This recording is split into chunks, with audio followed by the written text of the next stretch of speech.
Assalamualaikum warahmatullahi wabarakatuh. Innal hamdalillah nahmaduhu wa nasta'inuhu wa nastaghfiruh wa na'udzu billahi min shururi anfusina wa min sayyiati a'malina. May yahdihillahu fala mudhillalah wa may yudlilhu fala hadiyalah. Asyhadu an la ilaha illallah wahdahu la syarikalah wa asyhadu anna Muhammadan abduhu wa rasuluh la nabiyya wa la rasula ba'dah. Allahumma shalli wa sallim wa barik ala hadzal nabiyil karim wa ala alihi wa sahbihi ajma'in, amma ba'd. Qala Allah ta'ala fil Qur'anil karim, a'udzu billahi minasyaitonir rajim. Ya ayyuhalladzina amanu taqullaha haqqa tuqatih wa la tamutunna illa wa antum muslimun. Ya ayyuhan nasu taqu rabbakumul ladzi khalaqakum min nafsin wahidah wa khalaqa minha zawjaha wa batha minhuma rijalan katsiran wa nisaa'a wattaqullaha alladzi tasaaluna bihi wal arham innallaha kana 'alaikum raqiba. Ya ayyuhalladzina amanu taqullaha wa qulu qawlan sadida yuslih lakum a'malakum wa yaghfir lakum dzunubakum wa may yuti'illaha wa rasulahu faqad faza fawzan 'azima.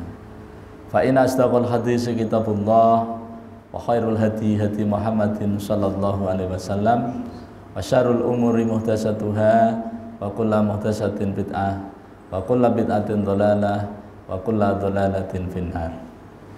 Ma'asyiral muslimin, jamaah salat maghrib musalla Miftahul Jannah yang dirahmati Allah Subhanahu wa taala. Bapak Ibu hadirin wa hadirat, adik-adik yang Allah muliakan, mari kita kembali bersyukur pada Allah biqouli alhamdulillah wa syukrulillah atas limpahan rahmat dan nikmatnya kepada kita, terutama nikmat hidayah berupa iman dan Islam.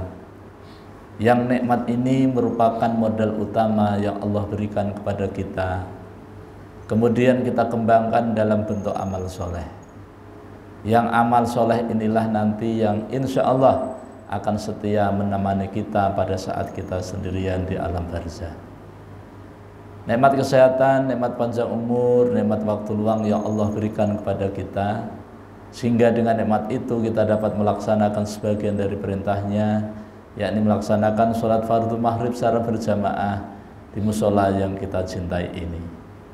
Salawat dan salam semoga senantiasa tercurah terlimpah pada junjungan kita Nabi besar Muhammad sallallahu alaihi wasallam, kepada keluarganya, para sahabatnya, para pengikutnya yang setia, baik yang dulu, sekarang maupun yang akan datang. Mudah-mudahan kita semua yang hadir di majelis yang mulia ini dicatat oleh Allah Subhanahu wa taala sebagai hamba-hamba Allah yang taat, yang takwa, calon-calon penerima syafaat yang agung dari baginda Nabi sallallahu alaihi wasallam atas izin Allah Subhanahu wa taala kelak pada hari kiamat. Amin ya rabbal alamin. Bapak Ibu jamaah salat maghrib yang dirahmati Allah Subhanahu wa taala, alhamdulillah kita kembali bertemu dalam suasana kebaikan, sehat badan, afiah batin. Ini merupakan nikmat Allah yang wajib kita syukuri agar Allah senantiasa menambahkan nikmatnya kepada kita, baik secara kuantitas maupun kualitas. Bapak Ibu jamaah salat maghrib yang dirahmati Allah Subhanahu wa taala, alhamdulillah malam ini kita dapat bersilaturahmi kembali dalam rangka untuk mengkaji kajian kita Ma'rifatul Quran fi Tarjamatil Quran, mengenal Al-Quran melalui terjemahnya. Kenapa demikian? Karena Al-Quran Allah turunkan kepada Rasulullah dalam bahasa Arab, sementara kita orang Indonesia kurang begitu tahu tentang bahasa Arab, maka Al-Quran perlu kita terjemahkan untuk memahaminya. Tema kita malam ini adalah mengenal makna khusyuk, ya. Surah Al-Baqarah ayat 46. Pada ayat 45 Allah SWT menyeru kepada kita untuk meminta tolong kepada Allah SWT melalui dua hal. Yang pertama melalui sholat, kemudian sabar. Wasta'inu bisabri wassalah. Jadi kita diminta oleh Allah SWT, diperintahkan oleh Allah agar kita minta tolong kepada Allah. Ini sudah menjadi ikrar kita bahwa kita berjanji sepenuh hati hanya beribadah kepada Allah semata dan meminta tolong juga, minta tolongnya hanya kepada Allah. Dalam surah Al-Fatihah ayat 5, iyyaka na'budu wa iyyaka nasta'in.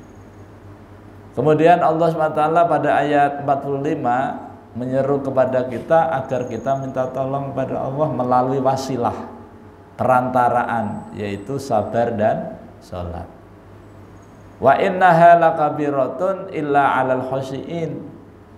Allah menyatakan bahwa sesungguhnya sholat itu berat kecuali yang khusyuk. Nah, apa itu khusyuk? Itu ya. Khusyuk itu Allah sendiri yang menjelaskan pada ayat 46. Allah SWT menyatakan alladzina yadhunnuna annahum mulaqu rabbihim wa annahum ilaihi raji'un. Alladzina, orang yang khusyuk, orang yang sholatnya tidak berat, itu adalah orang-orang yang mana yang ketika melaksanakan sholat ya yadhunnuna annahum mulaqu rabbihim. Orang tersebut punya dzan, ya, punya sangkaan terhadap Allah SWT bahwa akan bertemu, akan berjumpa dengan Allah SWT, akan bertemu dengan Rabb Tuhan mereka. Mereka siapa? Yang sholat. Orang yang merasa bertemu dengan Allah, berjumpa dengan Allah, maka persiapannya matang.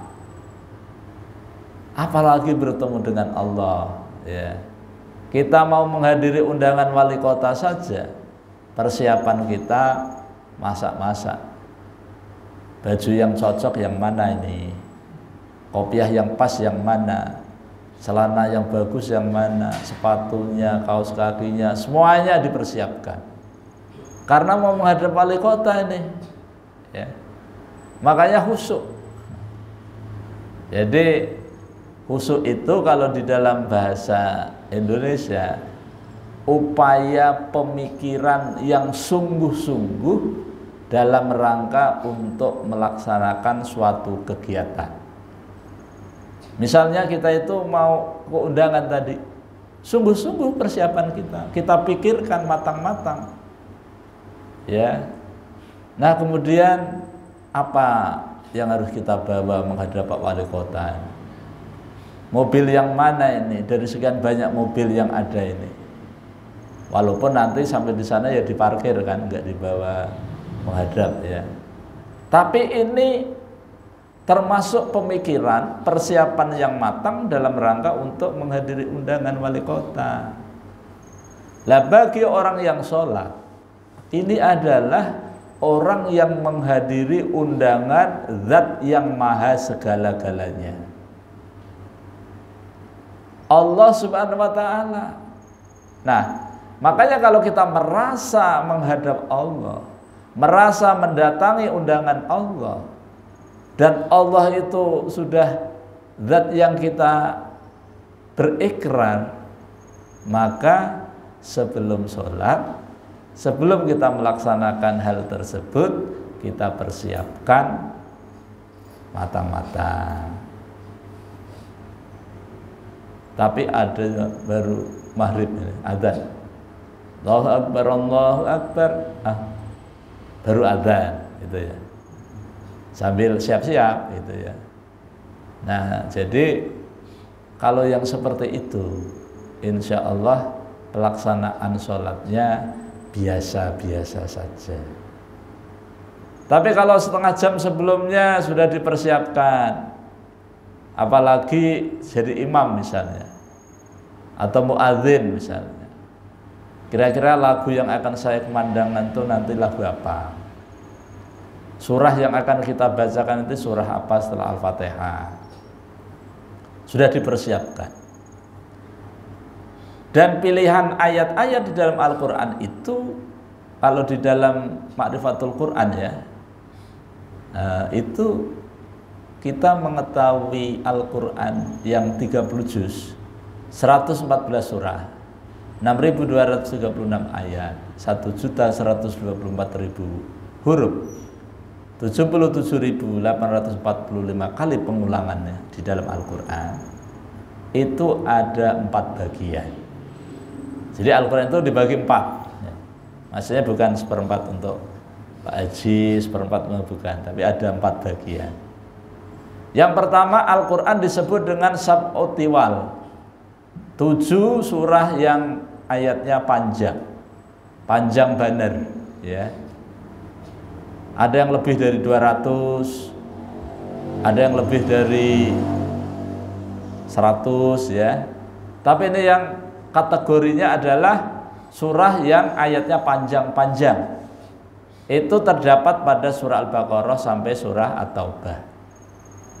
Tapi kalau kita hitung, itu jumlahnya ada 8. Sementara tadi disebut dengan 7 surah yang ayatnya panjang-panjang. Maka jawabannya adalah surah nomor 8 dan nomor 9 digabung menjadi 1. Jadi Al-Baqarah, Al-Imran, An-Nisa, Al-Maidah, Al-An'am, Al-A'raf, Al-Anfal dan At-Taubah dijadikan 1. Nah, sab'u tiwal, 7 surah yang ayatnya panjang-panjang ini ya, ini menggantikan kitab Taurat, kitab suci yang Allah berikan kepada Nabi Musa alaihissalam. Jadi kalau sekarang ada orang yang berdakwah menggunakan kitab Taurat dan Tauratnya asli, maka sudah tidak sah lagi. Apalagi kalau Tauratnya sudah kadaluwarsa, apalagi Tauratnya sudah diadakan perubahan, sudah nggak asli lagi. Yang asli saja itu sudah tidak berlaku karena sudah dirangkum di dalam Al-Quran. Kemudian yang kedua disebut dengan Al-Mi'in. Al-Mi'in itu adalah surah-surah yang ayatnya lebih dari 100. Mulai dari surah Yunus ya, surah Hud, Yusuf dan lain sebagainya. Walaupun tidak berurutan ya, maka ini disebut dengan Al-Mi'in. Surah-surah yang jumlah ayatnya lebih dari 100 ini menggantikan kitab Zabur yang pernah Allah berikan kepada Nabi Daud alaihissalam. Yang ketiga disebut dengan Al-Masani, yaitu surah-surah yang ayatnya kurang dari 100. Ini menggantikan kitab Injil. Injil yang asli sudah digantikan. Makanya insya Allah melalui informasi ini Al-Quran akan menjawab segala hal. Kemudian yang keempat disebut dengan Al-Mufassal. Al-Mufassal ini adalah surah yang ayatnya pendek, kurang banget dari 100 ya. Ini diwakili dari surah Qaf, surah nomor 50 sampai An-Nas, surah nomor 114. Sekitar 65 surah yang tergolong daripada Al-Mufassal.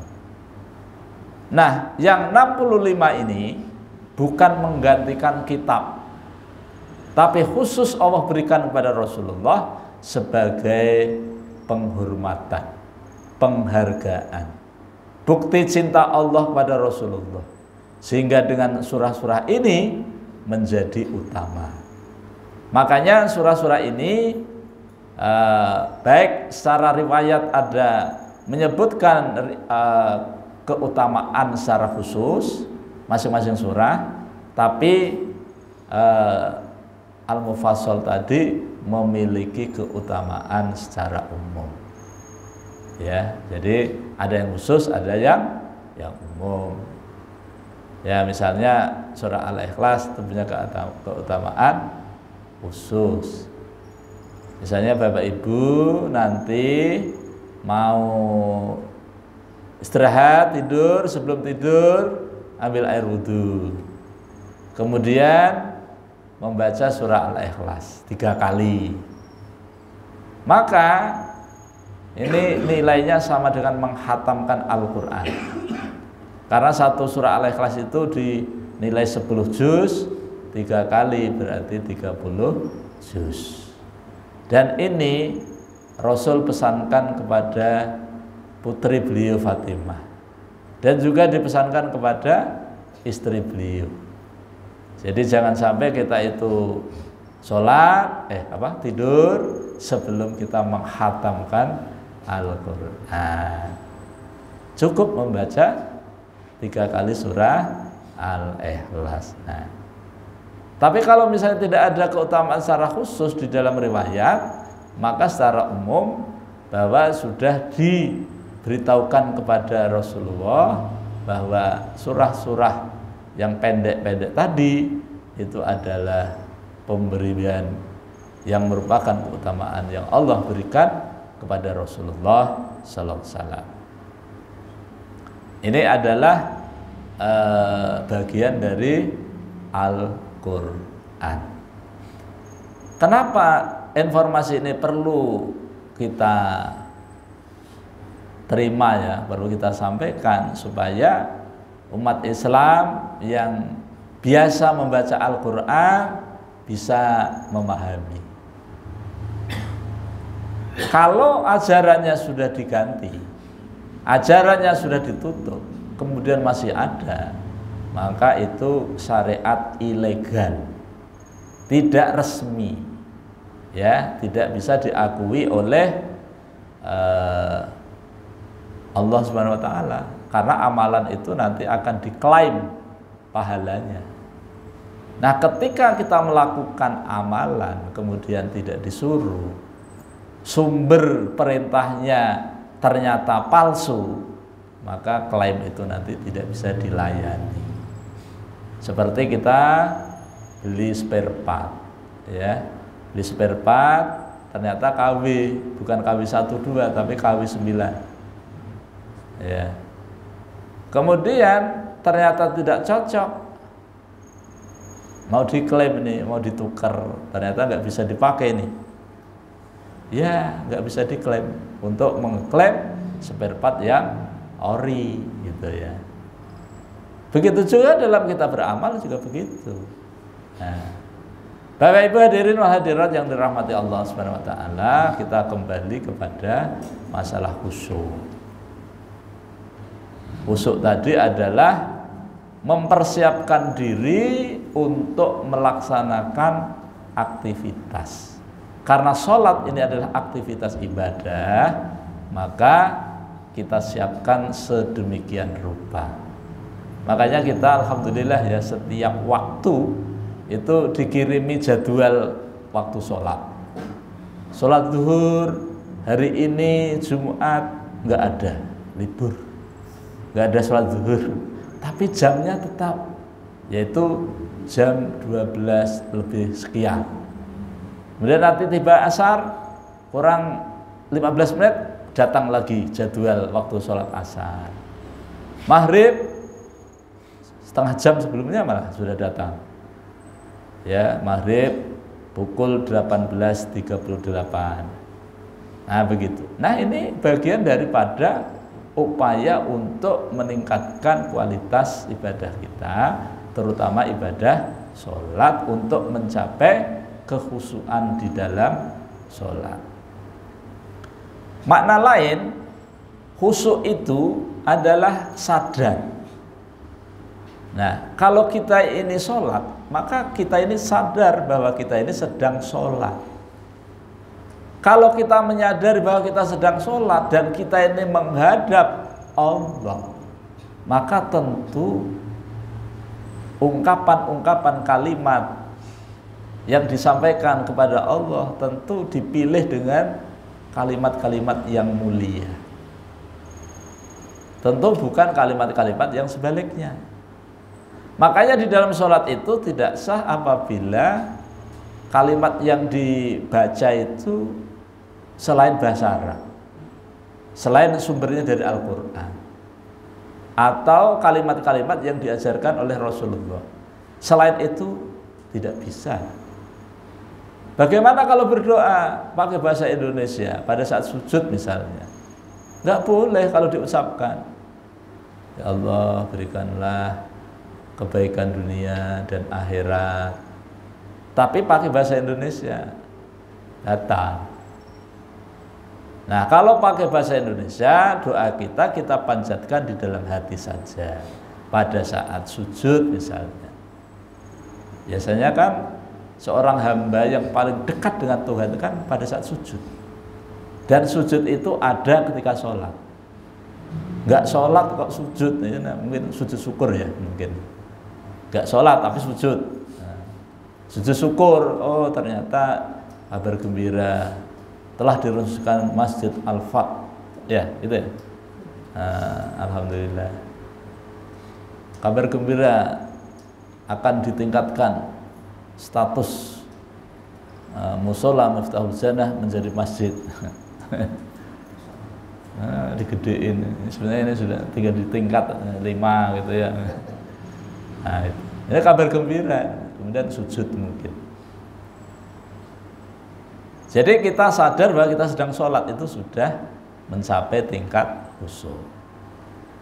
Apakah khusyuk itu kemudian tidak mendengar apa-apa? Tidak. Tetap ya mendengar. Misalnya kita sholat Allahu Akbar, ibu-ibu yang bawa anak nangis, kita tetap kedengaran seorang imam. Gak mungkin gak dengar. Ya, tetap mendengar.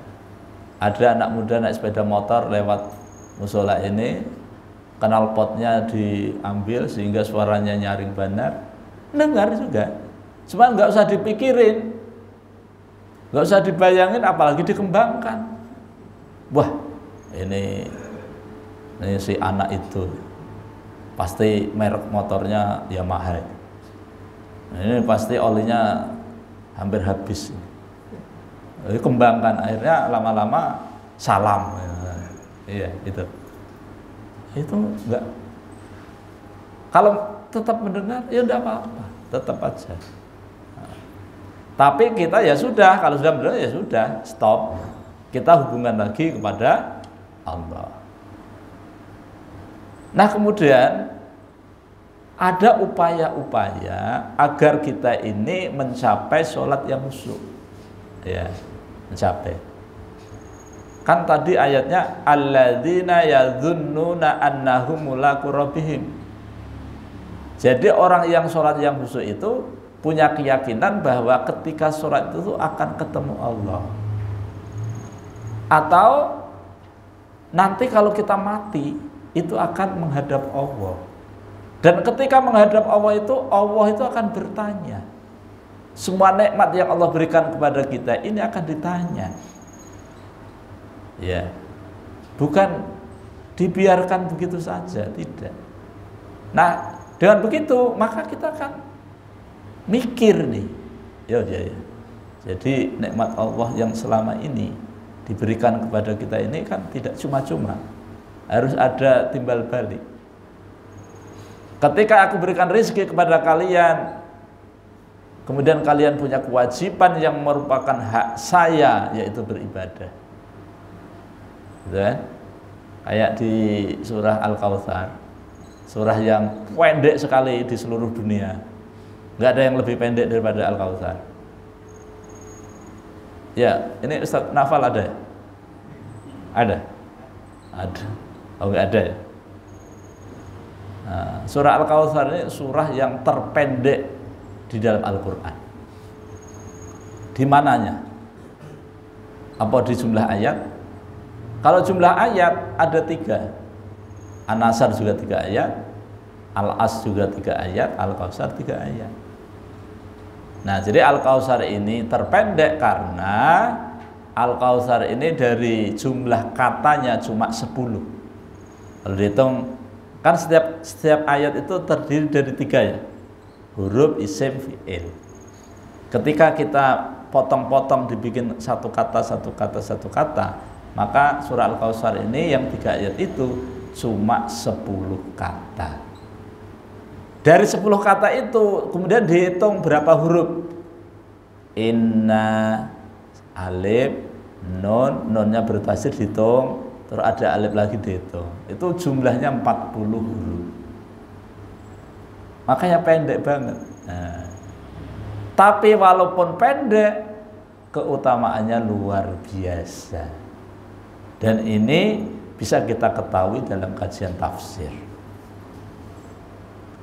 Tapi ini kami sampaikan untuk analogi saja. Inna a'tainakal kautsar, sesungguhnya kami Allah telah memberikan kepadamu Muhammad anugerah nikmat yang banyak sekali. Bukan banyak saja tapi banyak sekali. Kan banyak itu bisa katsir, ya banyak. Aksar ya jamak taksir artinya banyak. Kautsar ada wawu itu menunjukkan bahwa nikmat yang Allah berikan kepada Nabi itu tidak hanya banyak dari satu jenis, satu macam, tidak, tapi banyak dari berbagai macam. Misalnya jenis buah-buahan, berbagai macam buah-buahan, ya, seperti itu.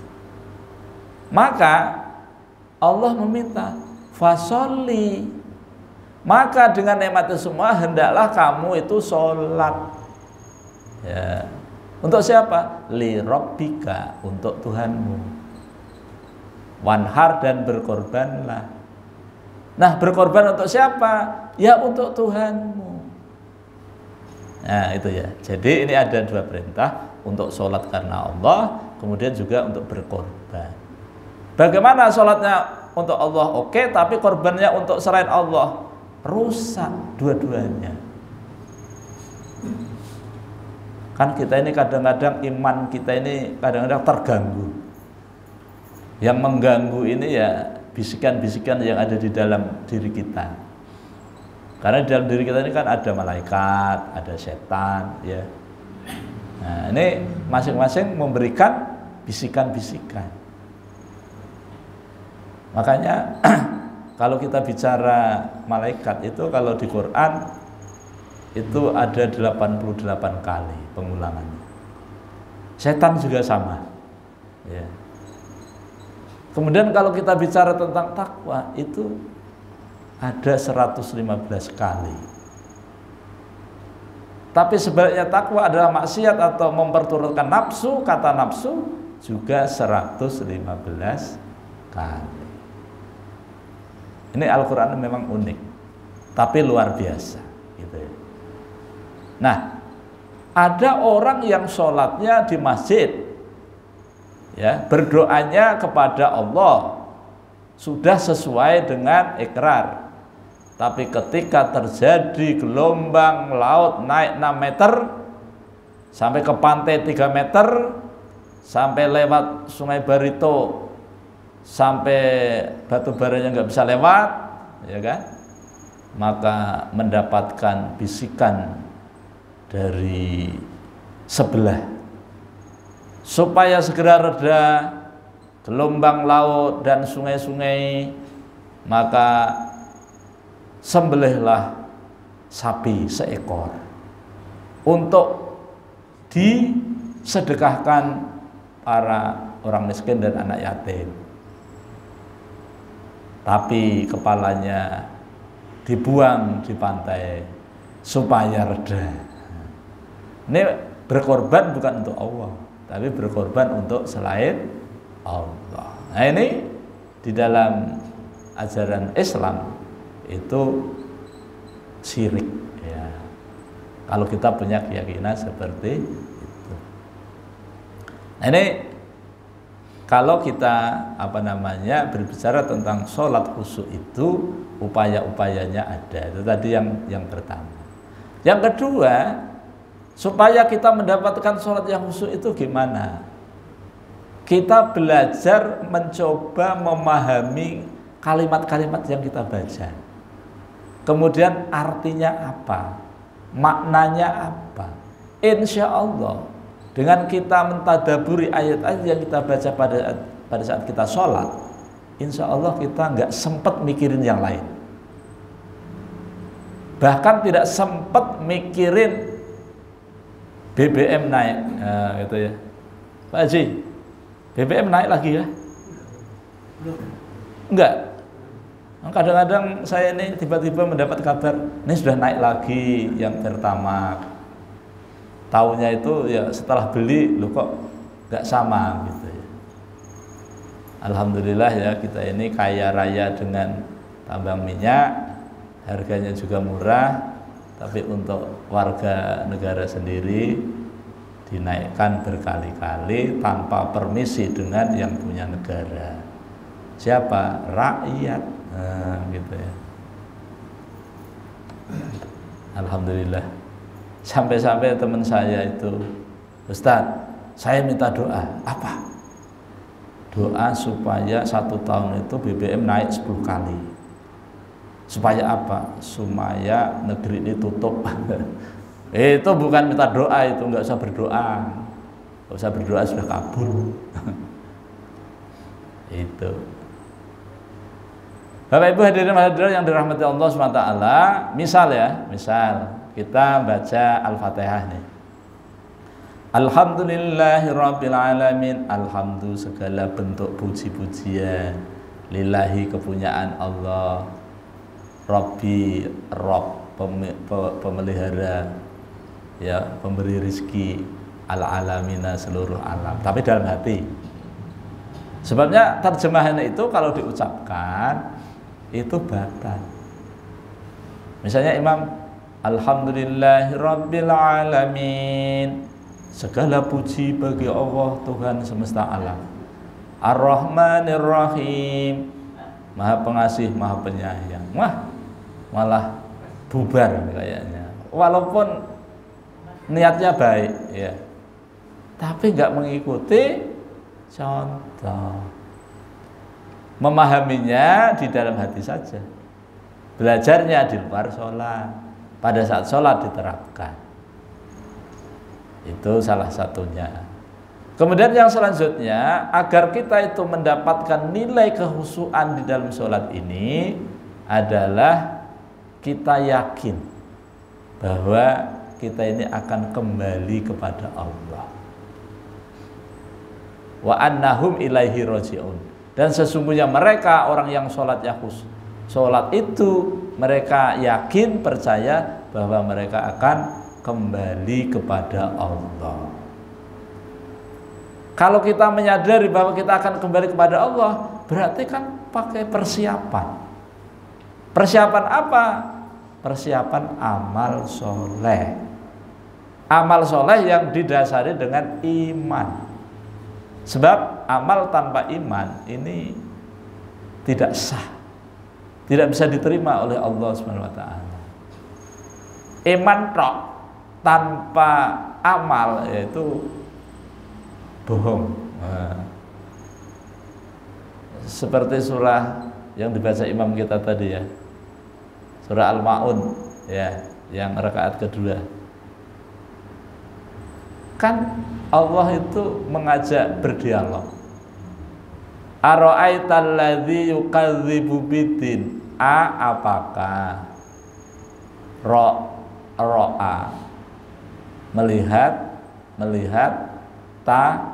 kamu ya, ara'aita, apakah kamu melihat, apakah kamu tahu, alladzi orang yang yukadzibu senantiasa mendustakan, menggunakan fi'il mudhari' artinya sedang dan terus ya, sedang dan akan datang, artinya terus menerus.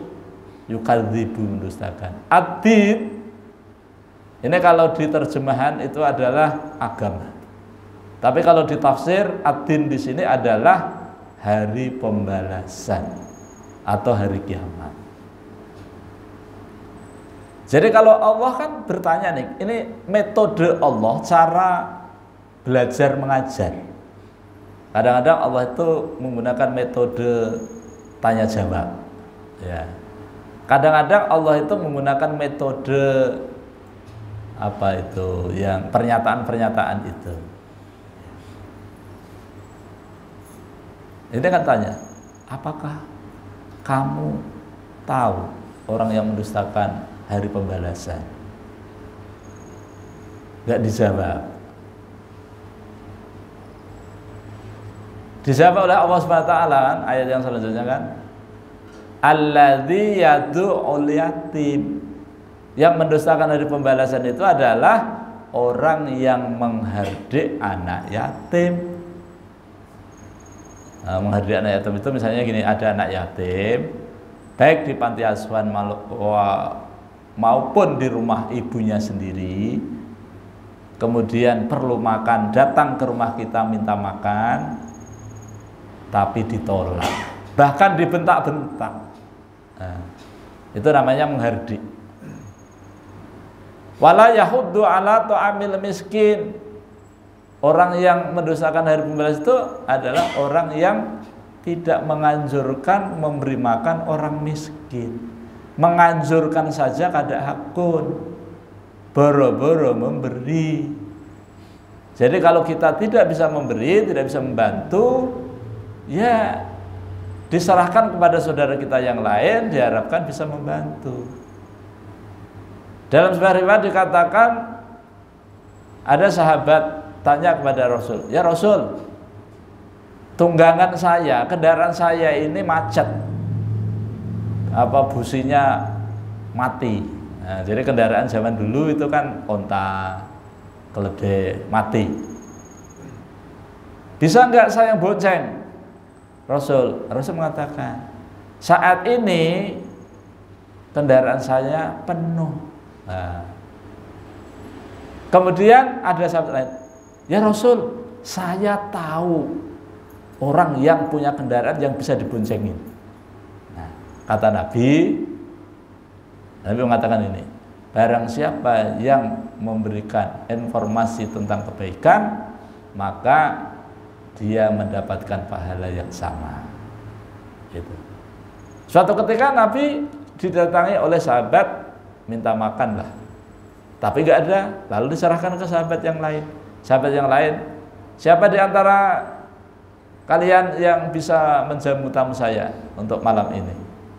Ada yang angkat tangan, padahal dia makanannya cuma cukup untuk keluarganya dia saja. Saya ya Rasulullah.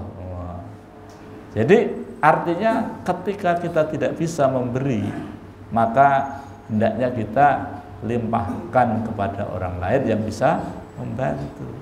Kalau ada orang miskin yang kurang makan, kemudian kita tidak bisa membantu, maka hendaknya kita melakukan usaha, yaitu mengajak orang lain supaya bisa memberikan makan.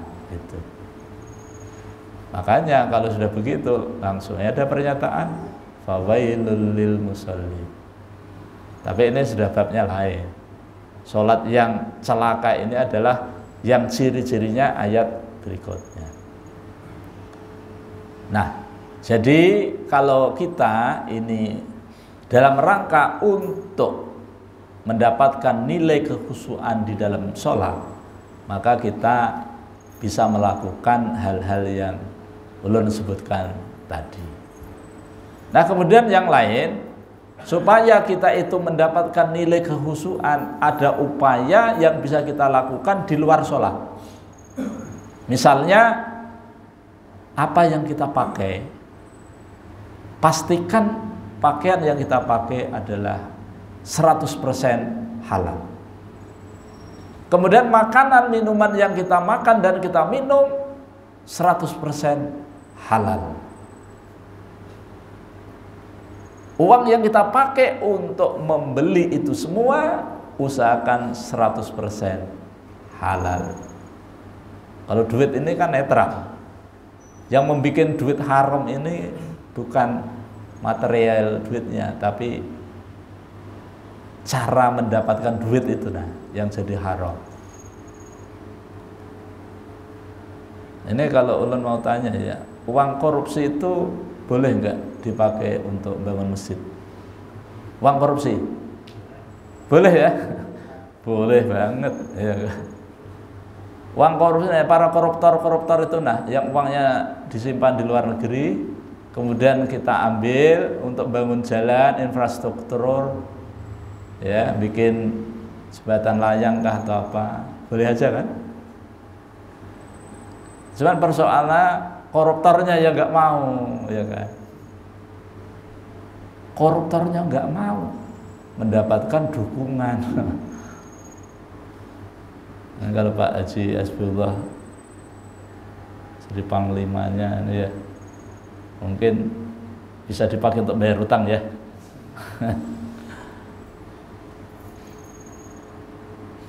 Jenderal Sambo sudah belum? Duitnya yang ratusan T. Oh itu bisa dipakai untuk membangun, ya kan? Jadi kalau kita itu makanan kita, minuman kita, pakaian kita, tempat tinggal kita itu semuanya serba halal, insya Allah kita akan mencapai kekhusyuan di dalam sholat. Dan soal khusyuk ya, soal khusyuk ini tidak hanya dalam sholat saja. Di luar sholat juga banyak yang kita perlukan tentang kekhusyuan. Ketika kita bekerja di kantor khusyuk, orang yang khusyuk tidak akan mempan suapan, disuap nggak mau. Kenapa? Wah, saya sudah bisa nyuap sendiri, nggak mau disuap. Nah, Pak, ini ada proyek Pak, ujungannya itu berlipat-lipat. Proyek apa itu? Pengadaan makanan untuk rapat pemilu. Apa? Pais pisang. Nah, pais pisang dipakai untuk. Oh iya, berapa nilainya? 1 triliun. Markup-nya berapa? Ya biasa 50%. Jadi 1,5 T. G. Untuk saya berapa? Ya biasa. Itu negosiasi di atas jalan yang sesat. Ya.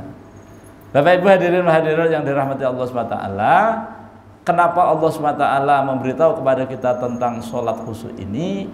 Agar manfaat daripada kekhusyuan itu kembali kepada kita sendiri. Sebab sholat yang khusyuk itu akan mampu mencegah perbuatan keji dan mungkar. Baik yang dirahmati Allah, demikian yang dapat saya sampaikan. Mudah-mudahan Allah SWT senantiasa merahmati dan meridhoi kita semua. Ulun mohon maaf pasti banyak kelirunya, banyak salahnya dalam mendampingi kajian ini. Mari kita tutup pertemuan dengan baca hamdalah dan doa kafaratul majlis. Alhamdulillahirabbil alamin. Subhanakallahumma wa bihamdika asyhadu an la ilaha illa anta astaghfiruka wa atubu ilaik. Wal afu minkum. Assalamualaikum warahmatullahi wabarakatuh.